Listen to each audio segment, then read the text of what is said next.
BTC নিৰ্বাচনৰ election প্ৰচাৰৰ সময়ত বহুত কথা ৰাইজৰ মাজত প্ৰতিশ্ৰুতি দি আহিছে বা কাম কৰিম সেইটো কৰিম বুলি কৈ আহিছে। সেইটো যদি হ'ব লাগে, ছাকচেছ হ'ব লাগে, তেতিয়াহ'লে আমি সঁচাকৈ BPF অকলে পাৰিব না নাই। সেইটো বহুত আমাৰ মাজত 2 ঘণ্টা 3 ঘণ্টা আলোচনা হৈছে।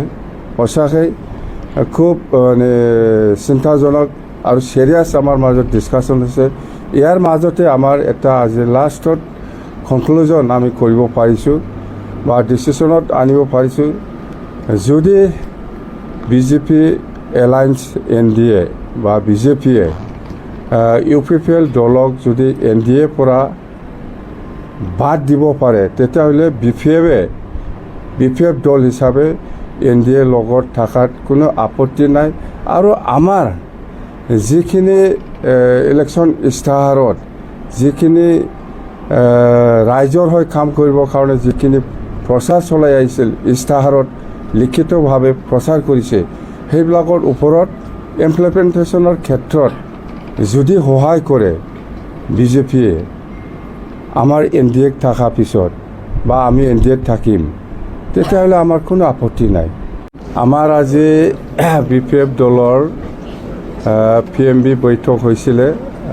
যিহেতু আপোনালোকে চবে গম পাইছে যে অহা 5 তাৰিখ অক্টোবৰত যিটো চৰকাৰ গঠন কৰিবলৈ গৈ আছে, ইয়াৰে অথ-টেকিং চেৰিমনি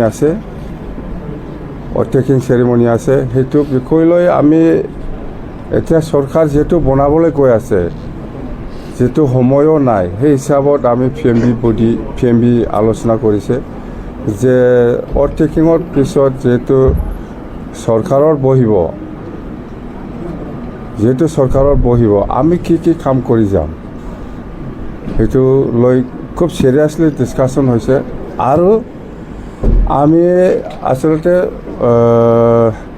BPF হিচাপে অকলে নিৰ্বাচন খেলিছে, চবেই জানে। আমি BPF হিচাপে 28 চিট পাইছে, সেইটো চবেও জানে।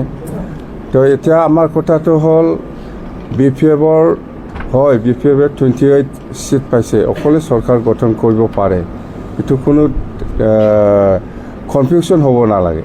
কিন্তু আমাৰ BPFৰ নেতা কৰ্মীসকলে যিখিনি PMB বডি বা ডিষ্ট্ৰিক্ট বডি বা চেণ্ট্ৰেলত যিখিনি কৰ্মীসকল আছে, চবেই চিন্তা কৰিছে যদি BTCৰ সকলো জাতি জনগোষ্ঠী বা সকলো শ্ৰেণীৰ লোকসকলক যিটো উন্নয়নৰ কথা কৈ আহিছোঁ বা BTC নিৰ্বাচনৰ ইলেকশ্যন প্ৰচাৰৰ সময়ত বহুত কথা ৰাইজৰ মাজত প্ৰতিশ্ৰুতি দি আহিছে বা কাম কৰিম সেইটো কৰিম বুলি কৈ আহিছে।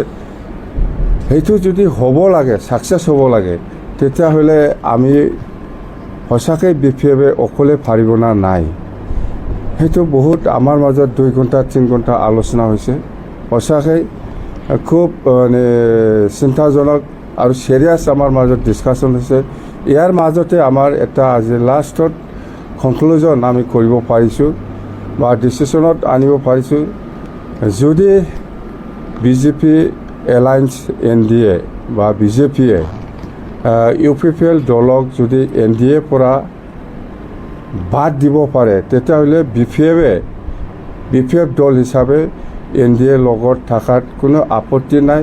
আৰু আমাৰ যিখিনি ইলেকশ্যন ইস্তাহাৰত যিখিনি ৰাইজৰ হৈ কাম কৰিবৰ কাৰণে যিখিনি প্ৰচাৰ চলাই আহিছিল, ইস্তাহাৰত লিখিতভাৱে প্ৰচাৰ কৰিছে, সেইবিলাকৰ ওপৰত ইমপ্লিমেণ্টেশ্যনৰ ক্ষেত্ৰত যদি সহায় কৰে BJPয়ে আমাৰ NDAত থকা পিছত বা আমি NDAত থাকিম, তেতিয়াহ'লে আমাৰ কোনো আপত্তি নাই।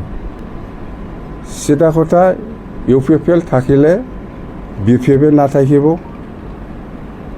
যদি UPPLক বাদ দিব পাৰে, তেতিয়া BPFয়ে BJPৰ লগত এলায়েন্সত থাকি পেলাই কাম কৰিবৰ কাৰণে ইচ্ছা আছে আৰু থাকিব। আৰু আমাৰ কিছুমান ডিমাণ্ডছ আছে BTC উন্নয়নৰ স্বাৰ্থত, সেইখিনি নিশ্চয় BJPয়ে আমাক সহায় কৰিব বুলি আমি আশা কৰি আজি আমাৰ কোনো আপত্তি নাই NDA থাকাত। সেইখিনি ডিচিশ্যন আমাৰ মাজত আহিল। EMটো 5 তাৰিখত 8জন বা 10জন অতিথিং ল'ব।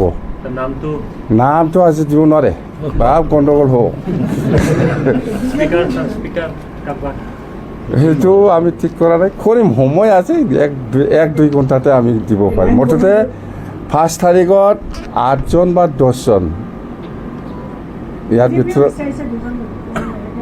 নাই। বিজেপিয়েতো এনেকুৱা আপোনালোকে শুনিব পাৰে বা আমিও শুনিছোঁ, এনেকুৱা বিজেপিৰ পৰা 2জন বা 1জন বা 3জন এনেকুৱা EM বিচাৰিছে বুলি। সেইটো অফিচিয়েল নহয় বা ইহঁতে এইটো শুনাৰ কথা।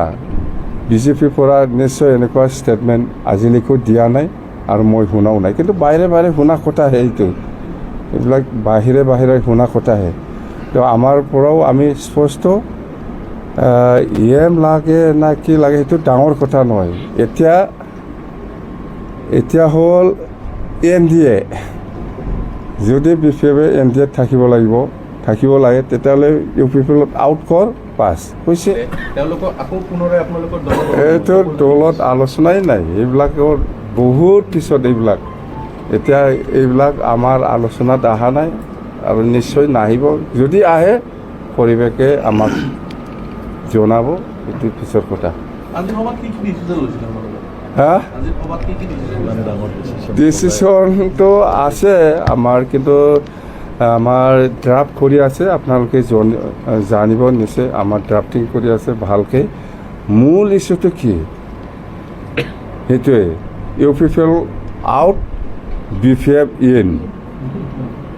এইটো হ'ব না নাই, এইটো হ'লেতো চেছ, খেলা খতম।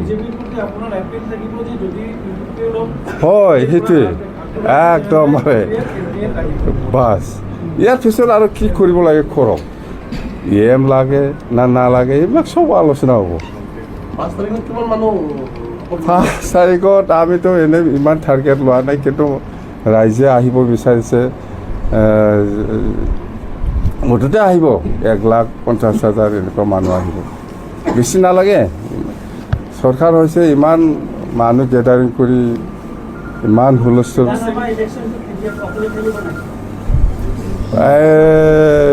এইকাৰণে কৈছে মই, UPPL আউট, BPF ইন আৰু NDA যদি হয় আৰু কি একেলগে এইবিলাক কি প্ৰশ্ন হয়। 5 তাৰিখত 8জন বা 10জন।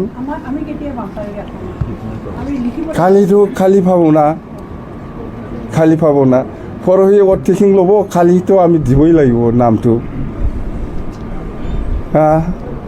আৰু দে সাংবাদিকफ्ৰাও मा